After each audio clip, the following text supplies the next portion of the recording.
मोहन और सोहन नाम के दो लकड़हारे जंगल से लकड़ियां काटकर लौट रहे थे। तभी मोहन की नज़र एक बेहद प्राचीन वृक्ष पर पड़ी, जिसकी शाखाएं और जटाएं धरती तक फैली हुई थीं। सोहन जी, ये वृक्ष तो बड़ा प्राचीन नजर आ रहा है। ऐसा लग रहा है जैसे हजारों साल पुराना वृक्ष है। अपने कदमों की रफ्तार तेज कर लो। मैंने बुजुर्गों के मुंह से सुना है कि ये विशाल प्राचीन पेड़ बड़ा ही रहस्यमय पेड़ है, क्योंकि बुजुर्ग बताते हैं कि ये प्राचीन पेड़ कोई साधारण पेड़ नहीं है, बल्कि ये दूसरी दुनिया के आने और जाने का जरिया है, एक रास्ता है। फिर तो हमें अपने कदमों की रफ्तार तेज कर लेनी चाहिए और यहाँ पर कभी नहीं आना चाहिए। इतना कहकर मोहन और सोहन तेज कदमों से वहां से चले गए। सोहन ने सही कहा था, ये पेड़ एक बड़ा ही प्राचीन और रहस्यमय पेड़ था, जो वास्तव में दूसरी दुनिया के आने और जाने का एक माध्यम था। इस घटना के कुछ दिन बाद प्राचीन और जादुई पेड़ के आसपास सन्नाटा छाया हुआ था। तभी अचानक एक मैना पक्षी उड़ती हुई आई और उस प्राचीन वृक्ष की एक लंबी और चौड़ी डाल पर बैठ गई। उसकी आंखों से आंसू बह रहे थे। आखिर द्वार कब खुलेगा और कब मैं अपने इस रूप से मुक्त हो सकूंगी? जादुई पेड़, तुम तो जादुई हो, मेरी मदद क्यों नहीं करते? अगले ही पल उस जादुई वृक्ष के अंदर से एक आवाज आई, चिंता मत करो, सब कुछ ठीक हो जाएगा। ये सुनकर मैना पक्षी फूट फूट कर रोने लगी। आखिर कब ठीक होगा? मैं कितने समय से अपनी बहन का इंतजार कर रही हूँ। तुमने कहा था कि मेरी दुनिया के लोग मुझे तलाश कर रहे हैं और मेरी बहन बहुत जल्द मुझे ढूंढती हुई इस दुनिया में आएगी। आखिर वो कब आएगी? चिंता मत करो, धैर्य रखो।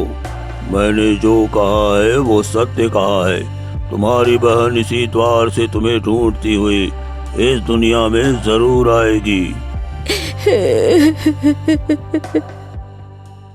अगले ही पल रंग बिरंगी किरणों के साथ उस विशाल वृक्ष के मोटे तने में एक गोल द्वार प्रकट हो गया।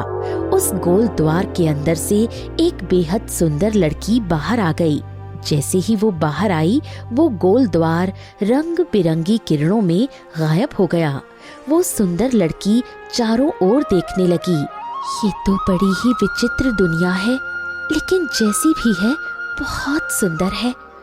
लेकिन मैं अपनी बहन को कहाँ तलाशूं? तभी मैना पक्षी उड़ती हुई उसके पास आ गई। गौरी, मैं तुम्हारी बहन हूँ, मुझे पहचानो। ये सुनकर गौरी बुरी तरह चौंक गई। ये तुम क्या बकवास कर रही हो? मेरी बहन मेरी ही तरह दिखती है, जो मुझसे अधिक सुंदर है। हम अप्सराओं के संसार से हैं।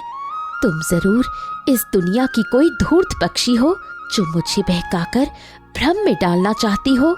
ये सुनकर मैना पक्षी रोने लगी। नहीं गौरी, मैं ही तुम्हारी बहन हूँ। तभी उस जादुई वृक्ष के अंदर से आवाज आई, ये सही कह रही है, यही तुम्हारी बहन है। ये सुनकर गौरी चौंक गई। तुम पक्षी के रूप में कैसे आ गई कुमुद? आखिर ये सब क्या है? मैना पक्षी की आंखों में आंसू बहने लगे। चलो मेरे साथ, मैं तुम्हें सारी सच्चाई बताऊंगी। इतना कहकर मैना पक्षी आगे उड़ने लगी और गौरी उसके पीछे पीछे चलने लगी। कुछ देर बाद मैना पक्षी एक गुफा के अंदर चली गई और गौरी भी उसके पीछे पीछे गुफा के अंदर पहुंच गई।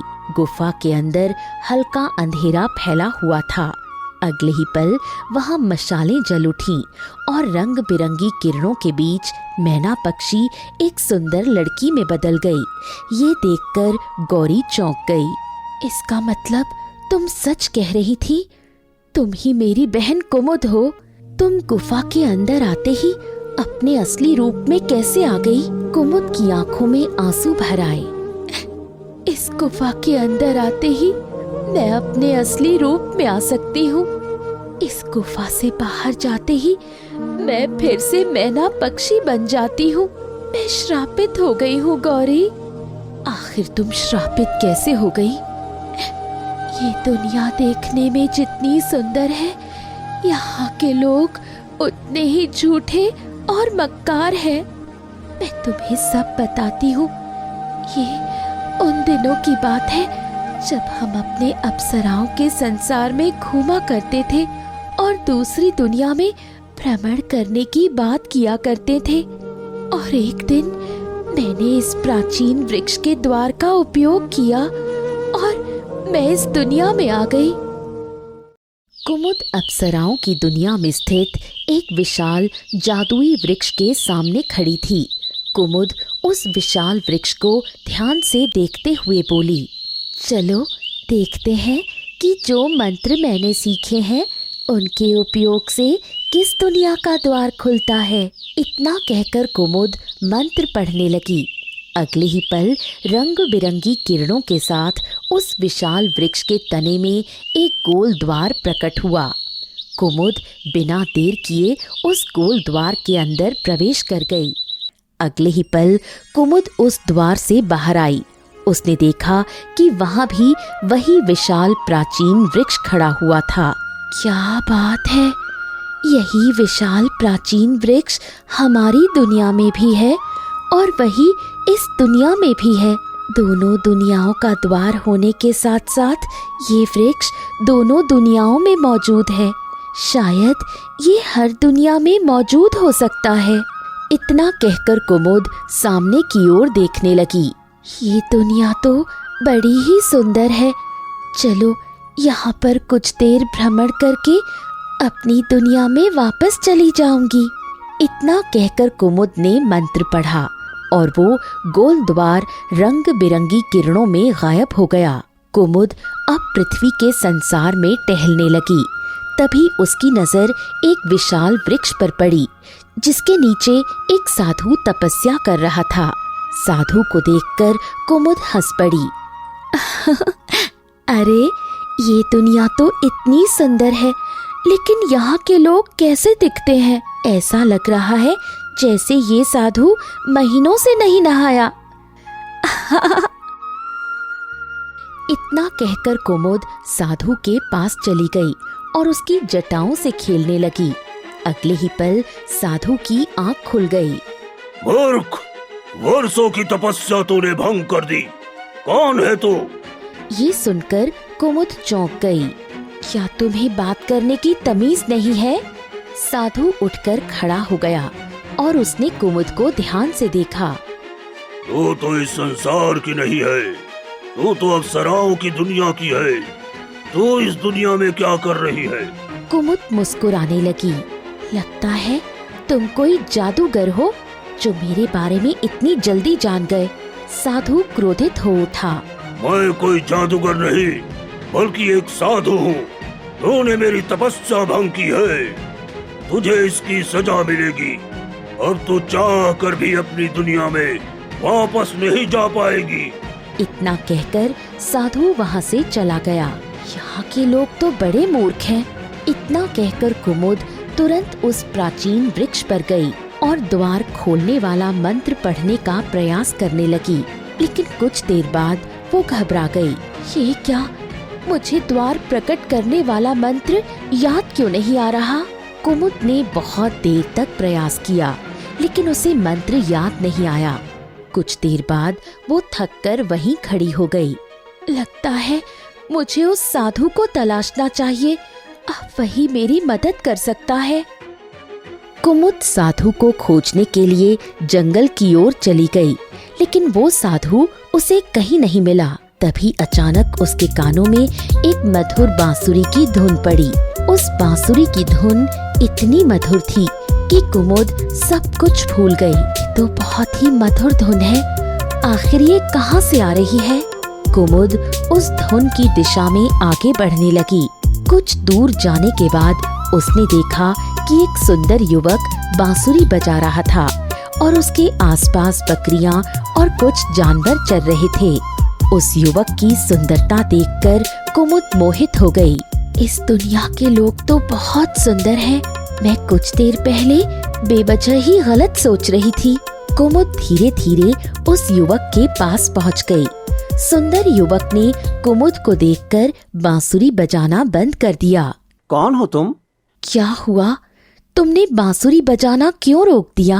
बहुत ही अच्छी धुन थी। मैं तो आपकी धुन में मदहोश हो गई थी। युवक ने कुमुद को ध्यान से देखा। मेरा नाम अर्जुन है, लेकिन तुम कौन हो?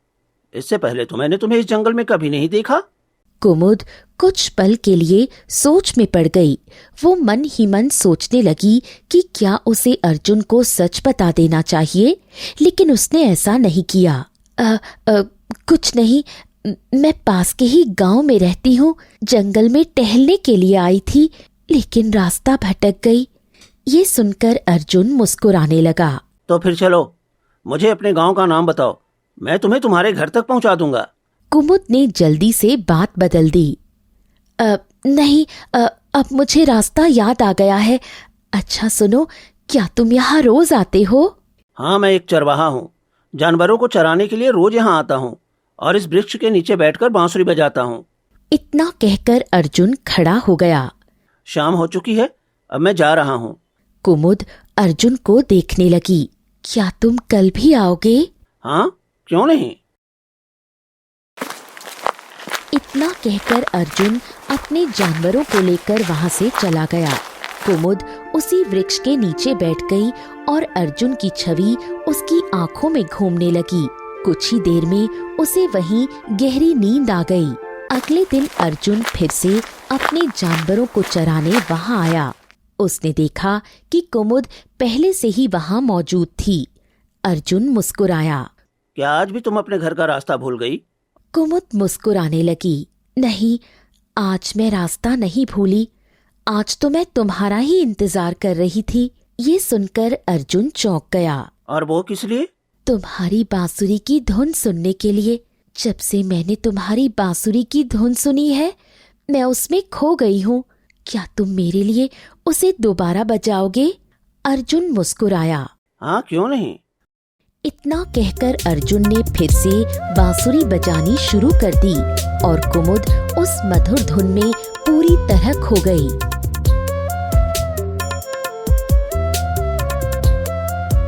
कुछ देर बाद अर्जुन ने बांसुरी बजाना बंद कर दिया। कुमुद अभी भी उस धुन में खोई हुई थी।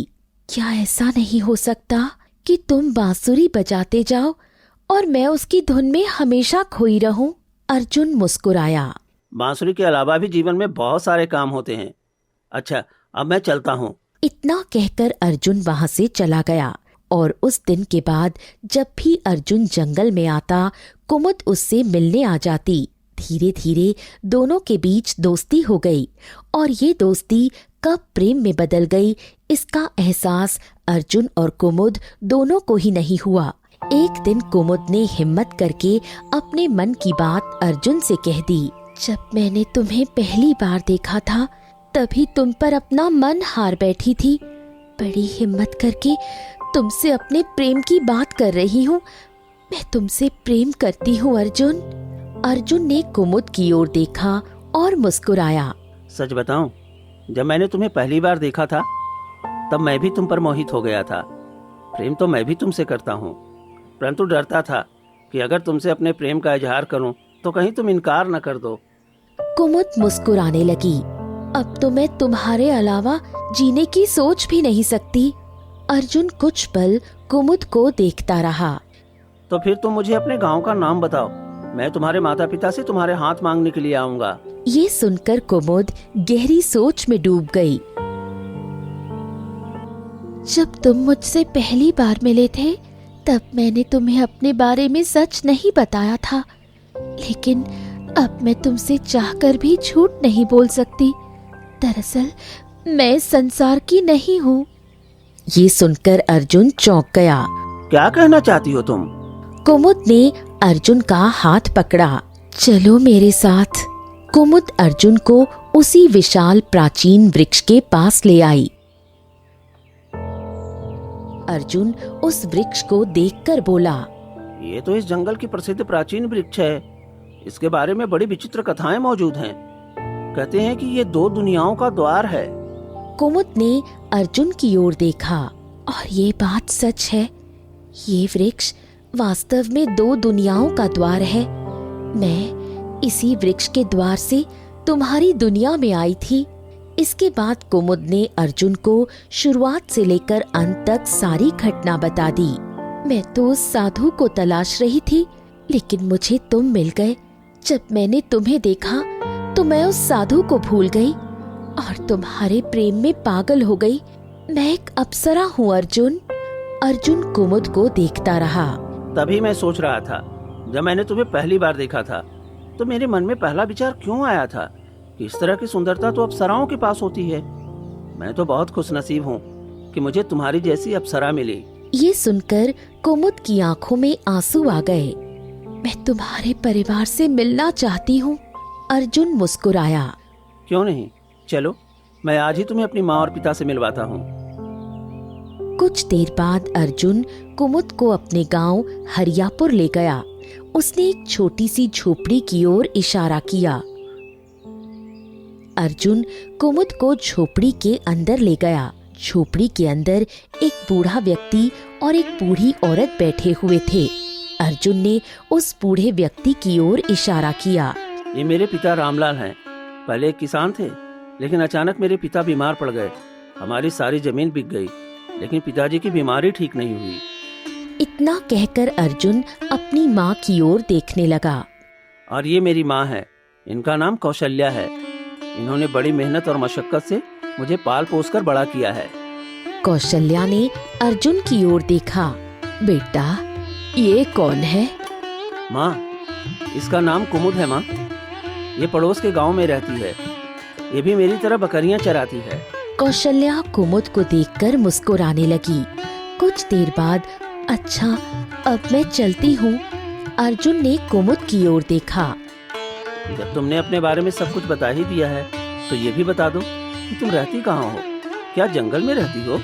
कुमुद हल्का सा मुस्कुराई। हाँ, जंगल ही मेरा घर है।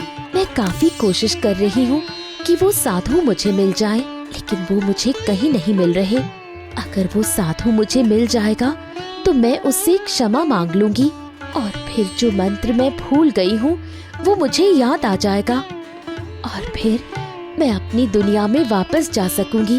लेकिन तुम चिंता मत करो अर्जुन, जब भी मैं अपनी दुनिया में वापस जाऊंगी तुम्हें अपने साथ लेकर जाऊंगी। ये सुनकर अर्जुन मुस्कुराने लगा।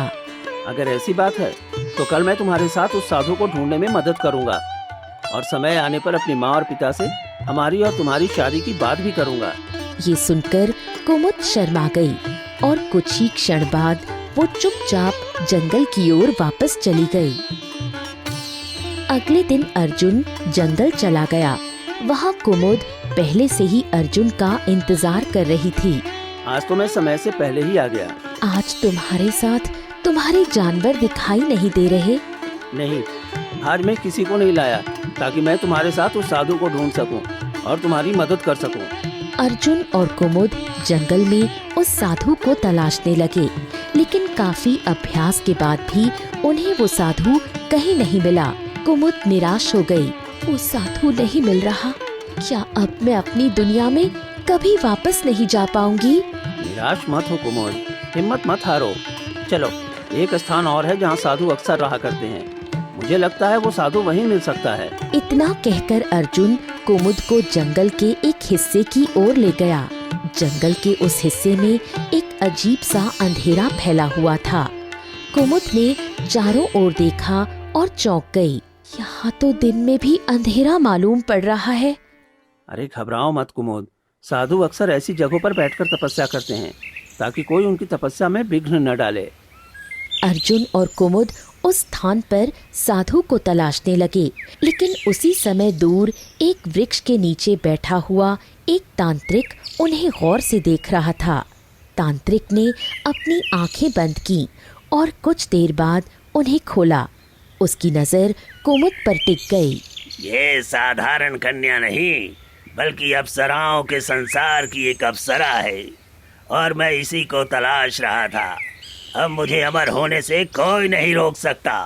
मैं इस कन्या को बंदी बना दूंगा और इस पर विशेष तंत्र क्रिया करके अपने मकसद में कामयाब हो जाऊंगा। और अगर नियति ने मेरा साथ दिया तो अप्सराओं के संसार पर भी मैं अपना शासन करूंगा। इतना कहकर तांत्रिक तेज कदमों से अर्जुन और कुमुद के सामने आकर खड़ा हो गया। वो दोनों को घूरने लगा। कौन हो तुम? तो मुझे साधु तो नहीं लग रहे। अगले ही पल तांत्रिक ने मंत्र पढ़ा और देखते ही देखते अर्जुन रंग बिरंगी किरणों में एक पिंजरे में कैद हो गया। अरे ये तुमने क्या किया? तांत्रिक मुस्कुराया और कुमुद की ओर देखने लगा। मैं तुझे पहचान गया हूँ कन्या। तो मनुष्य नहीं बल्कि एक अप्सरा है। तू यहाँ अपनी इच्छा से आई है, लेकिन अब वापस नहीं जा पाएगी। अब मैं तुझे भी बंदी बना लूंगा और तुझ पर विशेष तंत्र क्रिया करके अमर होने का प्रयास करूंगा, और फिर तेरे द्वार तेरे संसार में पहुंचकर अप्सराओं की संसार पर भी शासन करूंगा। ये सुनकर कुमुद क्रोधित हो गई। तू जरूर कोई बड़ा दुष्ट मनुष्य है। मैं तुझे तेरे मकसद में कभी कामयाब नहीं होने दूंगी। जब तू जान गया है कि मैं मनुष्य नहीं बल्कि एक अप्सरा हूँ, तो तुझे ये भी पता होगा कि मुझे वश में करना इतना आसान नहीं है। इतना कहकर कुमुद मंत्र पढ़ने ही वाली थी, लेकिन तांत्रिक ने तुरंत उसे रोक दिया। तो तू मंत्र शक्ति से भागने का प्रयास कर रही है, लेकिन तू मुझे नहीं जानती। मैं साधारण तांत्रिक नहीं बल्कि महान तांत्रिक हूँ। इतना कहकर तांत्रिक ने मंत्र पढ़ा।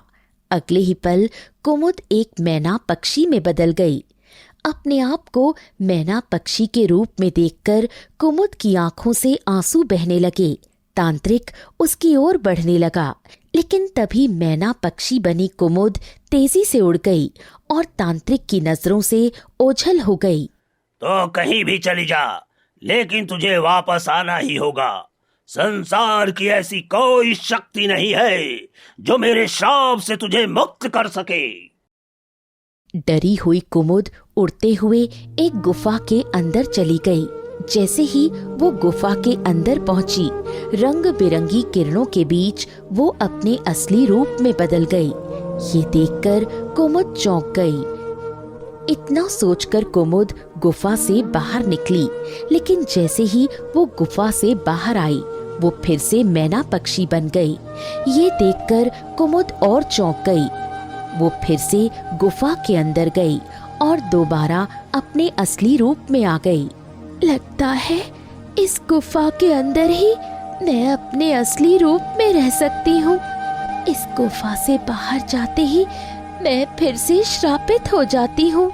इसके बाद कुमुद मैना पक्षी के रूप में उड़ती हुई उस प्राचीन वृक्ष के पास पहुंची।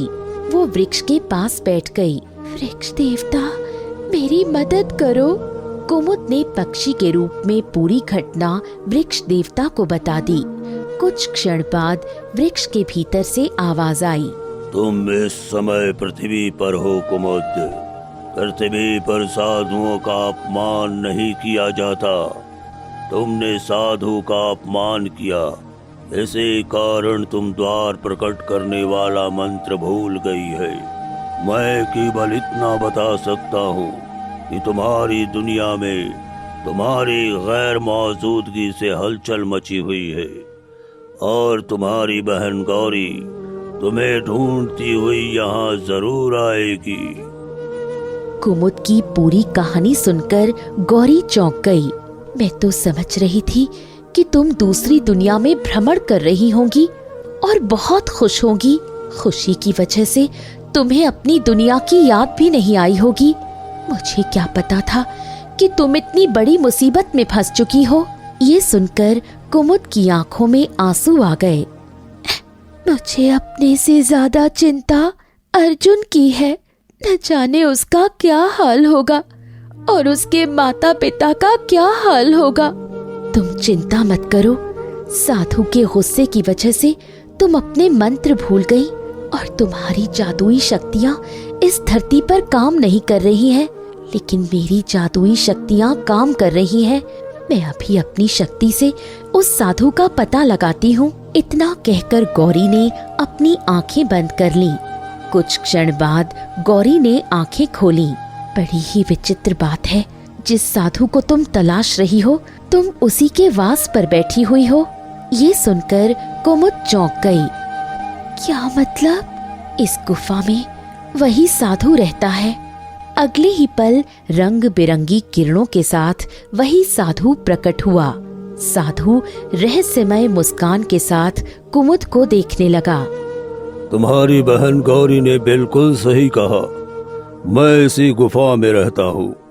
ये गुफा पवित्र है। इसी कारण तुम यहाँ अपने असली रूप में आ जाती थी और तांत्रिक का दिया हुआ श्राप यहाँ आकर कमजोर पड़ जाता था।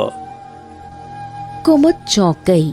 साधु महाराज, आपने मुझे पहले क्यों नहीं बताया? मैं तो समझती थी कि इस गुफा में कोई नहीं रहता। ताकि तुम्हें ये एहसास हो जाए कि पृथ्वी पर कभी भी साधुओं का अपमान नहीं करना चाहिए। लेकिन तुम्हारे साथ बहुत बड़ा धोखा हुआ है। कैसा धोखा? आओ मेरे साथ, मैं तुम्हें सच्चाई अपनी आंखों से दिखाता हूँ। लेकिन साधु महाराज, इस गुफा से बाहर आते ही मैं मैना पक्षी में बदल जाऊंगी। चिंता मत करो, मैं तुम्हें कुछ देर तक श्राप से मुक्त रख सकता हूँ। लेकिन पूरी तरह से श्राप से तुम जब ही मुक्त होगी जब तुम उस तांत्रिक का अंत करोगी। साधु कुमुद और गौरी को लेकर अर्जुन के गांव पहुंचा।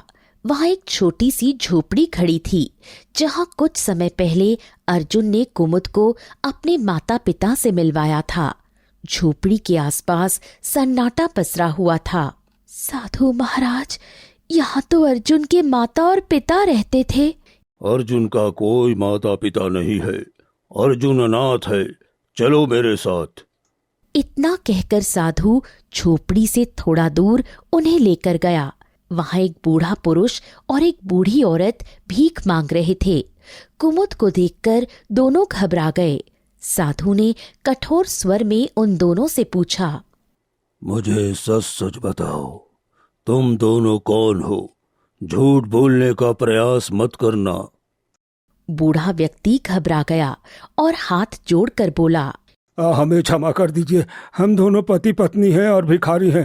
अर्जुन हमारा बेटा नहीं है। कुछ समय पहले अर्जुन ने हमसे कहा था कि वो कुछ समय के लिए हमें अपने माता पिता बनाना चाहता है और हमें किसी से मिलवाना चाहता है। इसके बदले में वो हमें कुछ धन देगा। हम लालच में आ गए और हमने तुमसे झूठ बोल दिया कि हम अर्जुन के माता पिता हैं। ये सुनकर कुमुद स्तब्ध रह गई। आखिर अर्जुन ने ऐसा क्यों किया? साधु ने गंभीर स्वर में कहा, क्योंकि अर्जुन उस तांत्रिक के लिए काम करता था। जब तुम इस दुनिया में आई थी तब अर्जुन दूर से सब कुछ देख रहा था। वो और तांत्रिक वर्षों से इस प्राचीन वृक्ष पर नजर रखे हुए थे। लेकिन ऐसा क्यों? क्योंकि तांत्रिक और अर्जुन अमर होना चाहते थे और वे ऐसा तभी कर सकते थे जब वे किसी दूसरे संसार की स्त्री पर विशेष तंत्र क्रिया करते। जब अर्जुन ने तुम्हें देखा तो उसे अपना मकसद पूरा होता हुआ दिखाई दिया और वो तुरंत तांत्रिक के पास चला गया। साधु ने आगे कहा, तुम्हें वो बांसुरी की धुन याद है? हाँ, उसी बांसुरी की धुन सुनकर मैं अर्जुन पर मोहित हो गई थी। वो जादुई बांसुरी थी। तांत्रिक ने अर्जुन को दी थी ताकि वो तुम्हें प्रेम जाल में फंसा सके। अर्जुन ने उसी का उपयोग करके तुम्हें अपने प्रेम जाल में फंसाया, नकली माता पिता से मिलवाया और जानबूझकर तुम्हें तांत्रिक के पास ले गया। लेकिन तुम्हारी किस्मत अच्छी थी कि तुम तांत्रिक के चंगुल से बचकर मेरी गुफा में पहुंच गई, जहां वो तांत्रिक नहीं आ सकता था। ये सुनकर गौरी चौंक गई। साधु महाराज, अगर आपको सब पहले से पता था तो आपने मेरी बहन की मदद पहले क्यों नहीं की? मैं इसकी मदद ही कर रहा था, इसी कारण वो अब तक तांत्रिक से सुरक्षित है। लेकिन पृथ्वी के नियम भी सीखने जरूरी थे। यहाँ साधुओं का अपमान नहीं किया जाता। चलो मेरे साथ। इतना कहकर साधु ने मंत्र पढ़ा। अगले ही पल साधु, कुमुद और गौरी रंग बिरंगी किरणों में गायब हो गए। कुछ ही क्षण बाद तीनों उसी जंगल में प्रकट हुए जहां अर्जुन और तांत्रिक मौजूद थे। अर्जुन तांत्रिक के पास बैठा हुआ था। कुमुद को देखकर वो चौंक गया। कुमुद क्रोध से भर उठी। तुम्हारा षड्यंत्र उजागर हो गया है अर्जुन। मुझे तुम्हारी सारी सच्चाई पता चल चुकी है। तुमने धोखे से मुझे फंसाया और तांत्रिक के साथ मिलकर मुझे बंदी बनाना चाहा। अर्जुन मुस्कुराने लगा। चलो कोई बात नहीं, एक दिन तो तुम्हें ये सब पता चलना ही था। तांत्रिक क्रोध से चिल्लाया। अब तुम सब में से यहाँ से कोई वापस नहीं जा पाएगा। साधु ने शांत भाव से मंत्र पढ़ा और उसके हाथों में अभिमंत्रित सिंदूर प्रकट हो गया। साधु ने वो सिंदूर कुसुम को दे दिया। ये अभिमंत्रित सिंदूर है, इसे अर्जुन और तांत्रिक के ऊपर फेंक दो। ये दोनों एक दूसरे से मिले हुए हैं। तुम्हारा श्राप इन्हीं दोनों पर पड़ेगा। इससे पहले कि अर्जुन और तांत्रिक कुछ कर पाते, कुमुद ने वो सिंदूर उनके ऊपर फेंक दिया। अगले ही पल तेज प्रकाश फैला और दोनों के शरीर कठोर होते चले गए। कुछ ही क्षणों बाद अर्जुन और तांत्रिक पत्थर की मूर्तियों में बदल गए। अब तुम अपनी दुनिया में वापस चली जाओ। इतना कहकर साधु वहां से अदृश्य हो गया। कुमुद और गौरी प्राचीन जादुई वृक्ष के पास पहुंची। अब कुमुद को वो मंत्र याद आ चुका था। कुमुद ने आंखें बंद करके मंत्र पढ़ा। अगले ही पल उस विशाल वृक्ष के तने में एक गोल द्वार प्रकट हुआ। दोनों बहनें एक दूसरे की ओर मुस्कुराकर देखने लगी और उस द्वार के भीतर प्रवेश कर गईं। कुछ ही क्षणों में वो अपने अप्सरा लोक में वापस पहुंच गईं।